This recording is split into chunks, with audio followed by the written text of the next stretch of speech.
Hey guys, this is Swamp Ass. Is that too cheesy? Or is that too gay? Hey guys, this is your boy. What's up? This is your boy Swamp Ass. No? Defunded. Hey, what's up, fellas?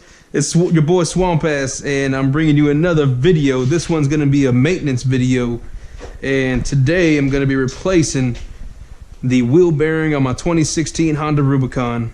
On my passenger side, I guess you would say, the wheel bearing has been, I guess it's just toast. I don't know, it's been wobbling on me a little bit. I've been kind of hearing it a little bit, so I'm gonna go ahead and get that replaced. I'm gonna try to do a little how-to. It's my first time ever doing it, so it'll probably be terrible, but maybe you'll learn a thing or two. We'll see. But I've already kind of started. I've already taken the wheel off, and I'm gonna get in here and clean up all this, because we got to pop off the tie rod end. We got to pop off the ball joints, take off the rotor and the hub and everything. So I'm gonna get that cleaned up. But I'm gonna show you what tools you're gonna need, or at least what I think you're gonna need to complete the task. All right, so here's the tools that I think I'm gonna need. First off, you need an impact, or whatever you want to use, socket. 14 millimeter for my rims. The lug nuts on my rims are 14, whatever size yours are. You're gonna need a 12 millimeter wrench to take off the brake calipers. And then you'll probably need a set of needle nose pliers and some sort of hammer to get the cotter pins out. And for the most of y'all will probably need one of these.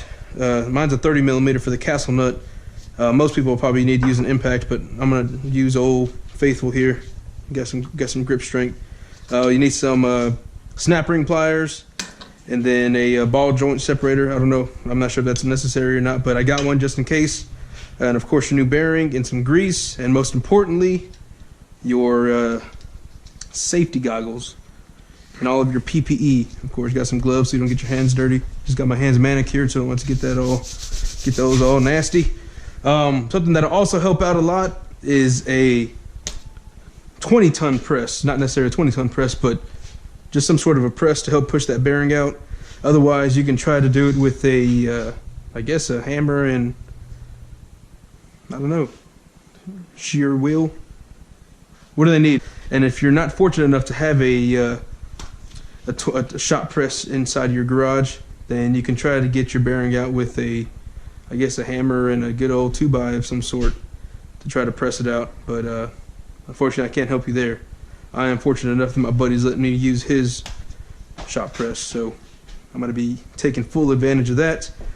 And what else? Oh, also, I'm gonna also be using my buddy's bearing. I don't know what you call this thing. I guess to help you press the bearings in evenly. Never used that either, so I'm gonna be learning how to use that. But otherwise, again, I think you can use a 2x and a hammer. But gonna be giving that a shot. And also, you will need a jack and some jack stands to make sure that thing doesn't fall while you're working on it. And but right now, like I said, I kind of started already. Pulled the wheel off. I pulled the brake caliper off. That's a couple 12 millimeter bolts. And I'm about to go ahead and pull off the hub assembly, and I'm going to clean up this area where we're going to be working at, where the ball joints and everything are coming out, so nothing gets contaminated or dirty, and it doesn't make it wear out a little quicker, even though everything's all dirty already. But yeah, I'm going to go ahead and get started on that, and I will be back. End scene. That was beautiful, guys. That was beautiful. I don't even know if I recorded that. All right, like I said, some of y'all might need to use an impact and a 30 millimeter socket to get this castle nut off. But over here at Swamp Ass Industries, we ain't no suckers. So we just use our God-given hands, okay? There we go. So we just pop that thing right off like it's nothing. There we go. We got our castle nut. Set that to the side. And then we take the hub and the rotor assembly, slide that right off. Man, that looks good. And here you can see the play in the bearing right there. Shouldn't be moving like that. So left and right, front, top to bottom, it's got movement, so we're gonna go ahead and take care of that today. You gonna learn today, boy. And I have the brake caliper set aside over here. I'll probably zip tie it up here or something just to keep it from falling, but just to keep that out of the way and keep the hose from dangling. So I'm gonna go ahead and zip tie this up here, and then clean around all the ball joints and all around the bearing area and the tie rod. All right, so I got the brake caliper zip tied out of the way on the top A arm, and now I'm gonna take off this little plastic shroud, and that is a 5mm Allen wrench. And another thing I forgot to mention is get maybe a little WD-40 or something, and just anything that you're taking off just to keep it lubricated so it doesn't bind up on you and possibly strip or anything. So let's go ahead and pop this little plastic shroud off. Alright, just break those loose, and then they should be easy enough to take off.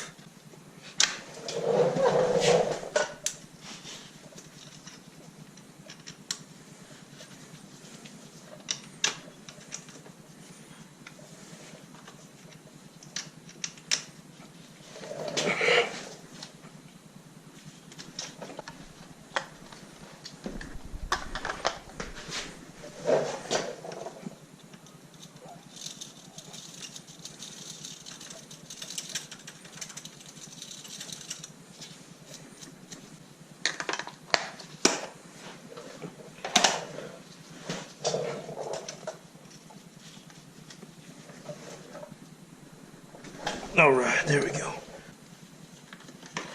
All right. So we got the 3 bolts that hold on this little, I guess, this little shroud that covers the brakes, or that covers or protects the rotor. Take that off. Set it aside. Don't lose it. We'll go and keep that tool with it. Now it's time to clean off all this crap around here. Man, wish I would have cleaned this before.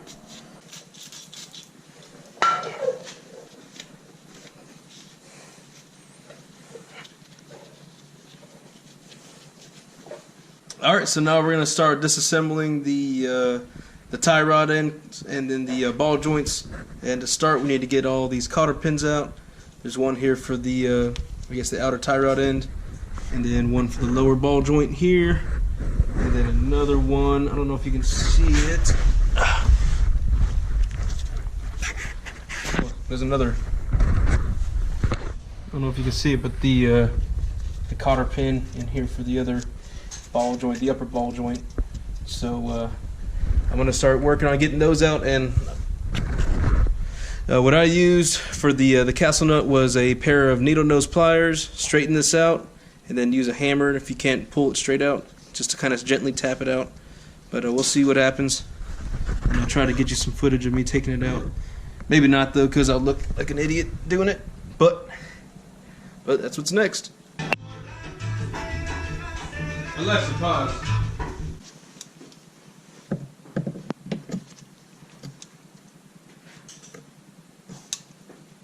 Hey guys, Christmas here.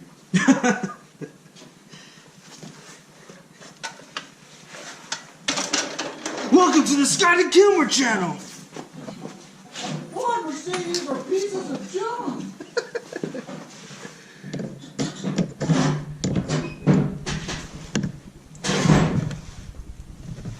Where's the other side of this cotter pin at, bro? Oh, I found it.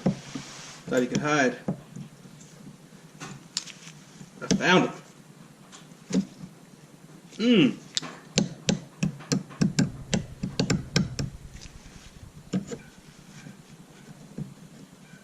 Gosh, chill out, bro. No, like, why we're not doing anything? That's alright, ask Mom. Then it's like, yeah. All right, let's see what size this is. 12? No, not even close. Freaking idiot. That was 17. Oh, so bueno. 17's a winner. Righty tighty, lefty loosey. Loosening, I think.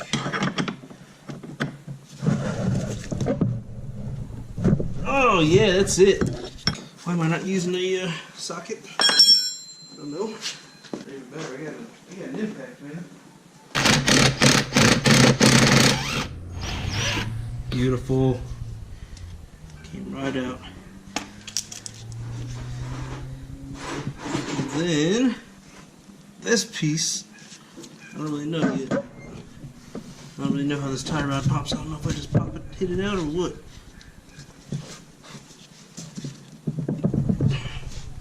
Find out.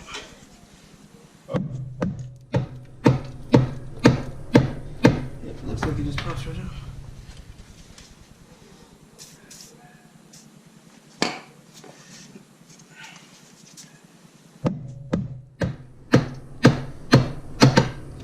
There it is. Tie rod in, slides out to the side. I'm gonna get in here and clean some of this off. And try to clean out this little cavity a little bit with my rag. Get a little floss action going in there.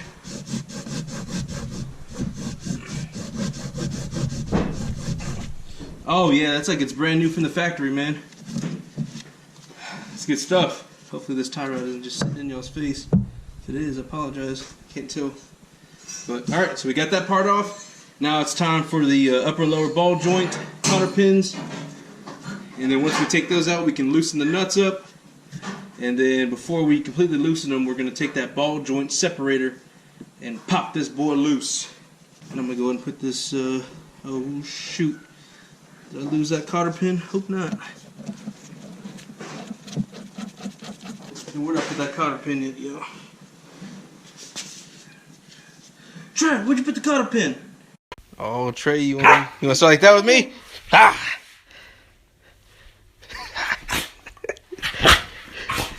Oh, shit. Alexa, pause.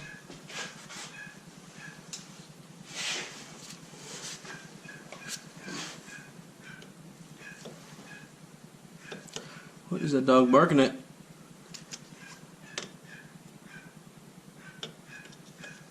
One of them's eating something on the ground, the other one's just barking right over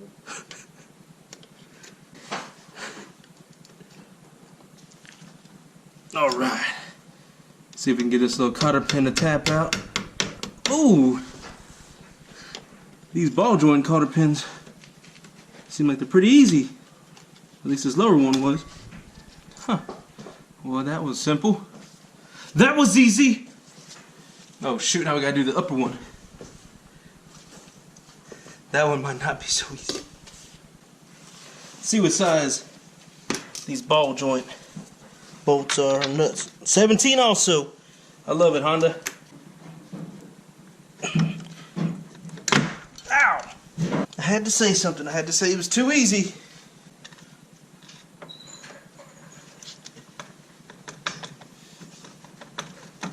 Ah, there we go. Took some manly pliers to get it out. Alright, so now we're going to loosen up the nuts for the ball joints, the upper and lower ball joints, but don't take them all the way off. And after we get them loose, we are going to use our ball joint separator. Hopefully this thing works. This is gonna just, I think if I've been reading correctly, this is gonna slide in here for both. I hope it'll slide in there, and then you just use this bolt right here to pry it open. So we'll find out. We'll find out. That's exactly what happens. I don't know. I don't know. I don't know, man. I don't know.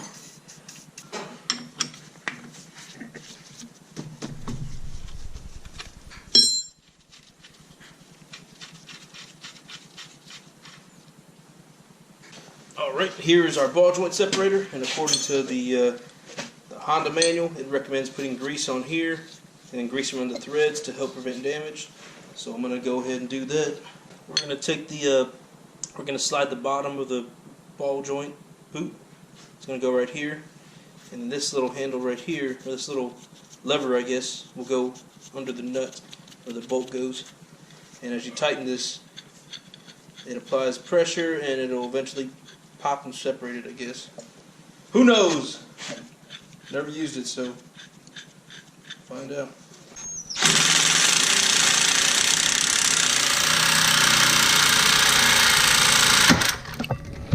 Woo! I don't know what just happened.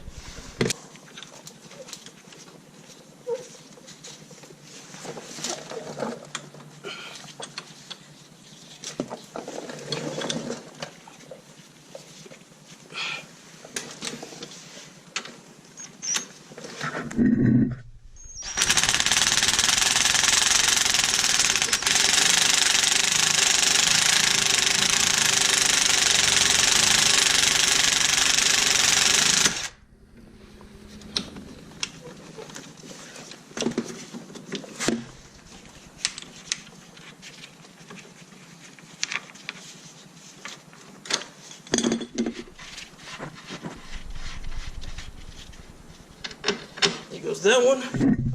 Nice. Alright, now that we got the knuckle taken out, we can go ahead and remove this snap ring for the bearing and get your snap ring pliers.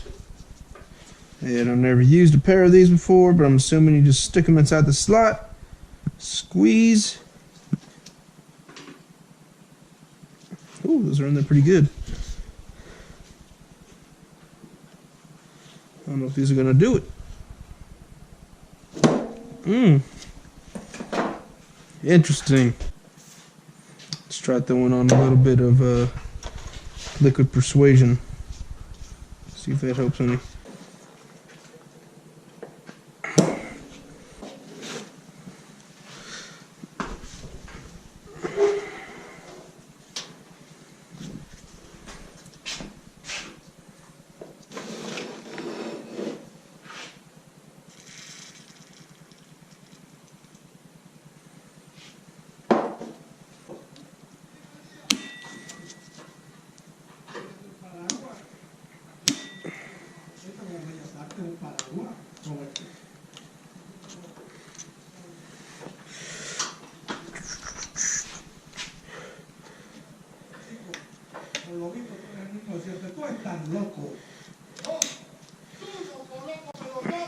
Woo! Finally got it. Yeah. Woo, and that's it. And there goes the old bearing. Now it's time to clean this entire thing up. Get all that grime and dirt off there. Make sure we don't contaminate our new race, new bearing.